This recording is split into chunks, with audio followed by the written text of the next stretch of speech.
ये जो भगवान का संदेश है, इसका जब तक पालन मनुष्य ने किया,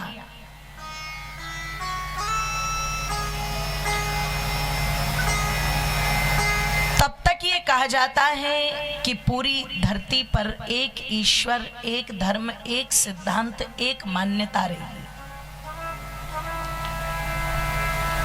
अगर त्रेता युग के मर्यादा पुरुषोत्तम श्री राम वेदों के आधार पर अपने जीवन को जीते हैं, तो रावण भी कुरान पुराण का विद्वान नहीं था, बाइबिल तोरेत जिंदावस्था का विद्वान नहीं था, या अलग से कोई श्रीलंका का धर्म ग्रंथ नहीं था।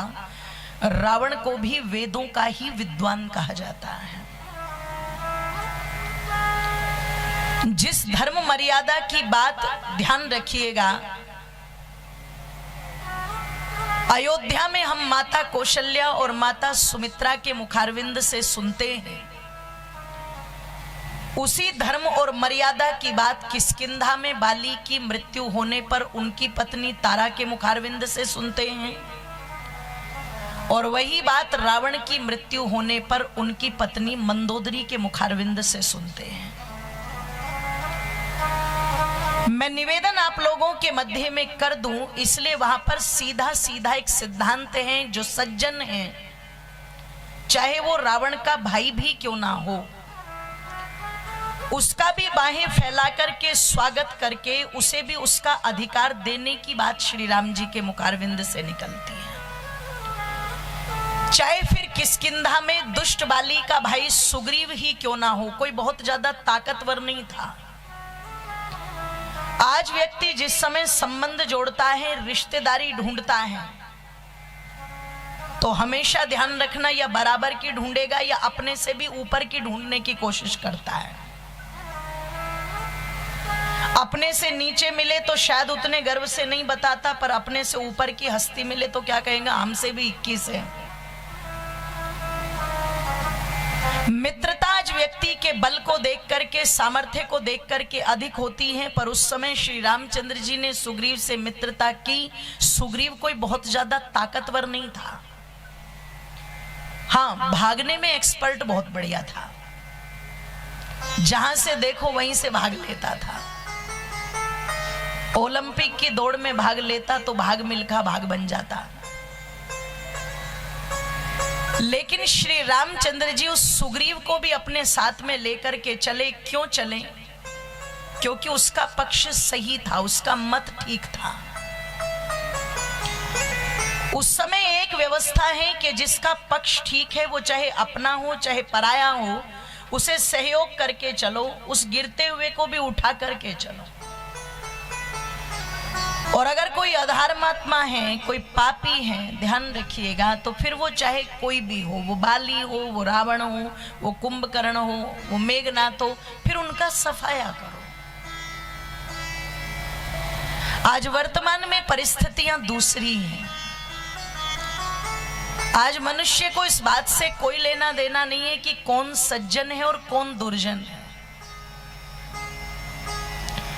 अगर सज्जन और दुर्जन से कोई लेना देना होता तो पहलगांव में उन लोगों से पूछा जाता कि तुम दुर्जन हो या नहीं हो, तुम पापी हो या नहीं हो।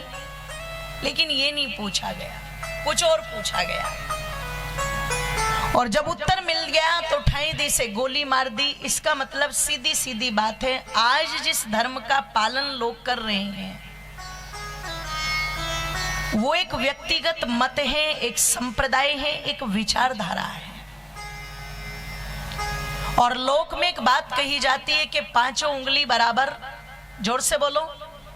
इसका मतलब सबके मस्तिष्क भी एक जैसे, सबकी विचारधारा भी एक जैसी, सबका आचरण भी एक जैसा।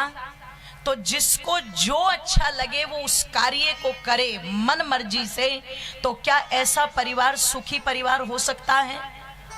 जोर से बोलो। परिवार को चलाने के लिए एक सिद्धांत तो पकड़ना पड़ेगा, एक सिद्धांत। निवेदन कर दूं, वसुधैव कुटुंबकम, ये सारी वसुधा परिवार है हमारा, ये सनातन धर्म मानता है। लेकिन आज इस परिवार के अंदर ध्यान रखिएगा क्या हो चुका है, अलग अलग विचारधारा है, अलग अलग। विचारधारा है, एक तरफ मुस्लिम की विचारधारा है, एक तरफ जैनी की विचारधारा है, एक तरफ सिख की विचारधारा है। कहीं थोड़े से यहूदी भी बचे हैं तो कहीं थोड़े पारसी भी बचे हुए, कुछ जैनी भी बचे हुए तो कुछ बौद्ध भी हैं। सबकी अलग अलग विचारधारा है। और कमाल की बात तो देखो, सब अपने को ठीक बता रहे हैं। आप यहूदियों से पूछने जाओ कि तुम गलत हो क्या, तो क्या कहेंगे? बिल्कुल भी नहीं, हमसे अच्छा कोई है ही नहीं धरती पर। आप यही बात जाकर के बौद्धों से पूछो तो वो भी यही कहेंगे, हमसे श्रेष्ठ कोई है ही नहीं, अहिंसा परमो धर्मा, हम तो पूरे अहिंसावादी। जबकि ज्यादातर उस बौद्ध मत को मानने वाले, पता लगा मांस के अड्डों पर खड़े होकर के चटकारे लेके मांस खा रहे हैं, अहिंसावादी। और आप अहिंसावादियों से पूछो कि भैया तुम्हारे यहाँ तो गौतम बुद्ध ने भेड़ बकरियों को देख करके नारा दे दिया था, अहिंसा परमो धर्मा। जब भेड़ बकरियों को खींच खींच के ले जा रहे थे तो गौतम बुद्ध ने उन पर दया करते हुए कहा था कि मैं तो अहिंसा को मानता हूं, और तुम यहाँ उनका मांस चट कर रहे हो। तो वो क्या कहते हैं? हमने काटी थोड़ी है, हमने बनाया थोड़ी ना है, हमने इसको बेचा थोड़ी ना है, हम तो बना बनाया, जोर से बोलो, खा रहे हैं, बस इतनी सी बात है। अब अगर खाने वाले नहीं खाएंगे तो बनाने वाले बनाएंगे क्या? जोर से बोलो। जिस चीज की डिमांड होगी उसी का तो प्रोडक्शन बढ़ेगा, और जिस चीज की डिमांड को ही आप कम कर दोगे उसकी प्रोडक्शन, उसकी मैन्युफैक्चरिंग अपने आप घट जाएगी कि नहीं घट जाएगी? बोलो, अपने आप घट जाएगी। अब दूसरा हेतु क्या देते हैं?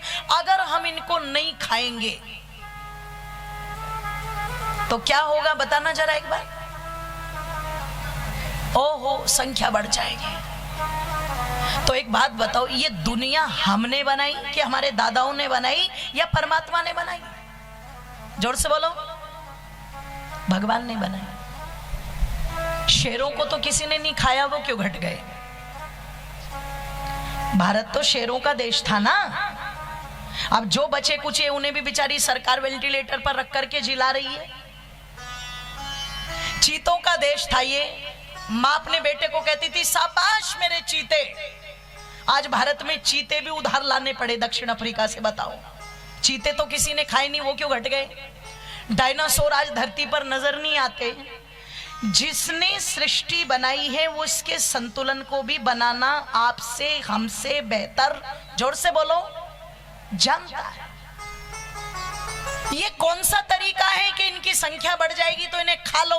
फिर तो जनसंख्या नियंत्रण कानून लाने की जरूरत ही नहीं है। अगर मनुष्य बढ़ रहे हैं तो फिर करो इन पर भी अटैक।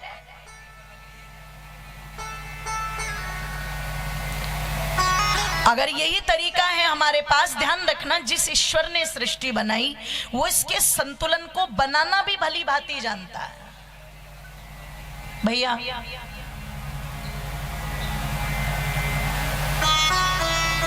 जो लोग अपनी जिह्वा के चक्कर में चटकारे ले लेकर के खा रहे हैं, मैं निवेदन कर दूं आप लोगों के सामने, ये उनके खोखले ढकोचले हैं, ध्यान रखिएगा। अब आप उन बौद्धों से पूछो तो वो क्या कहेंगे? हम भी ठीक है। आप इस्लाम वालों के पास में जाओगे तो आपने देखा होगा अभी जो चल रहा है ये पहलगांव का, उस पर बहुत सारे लोग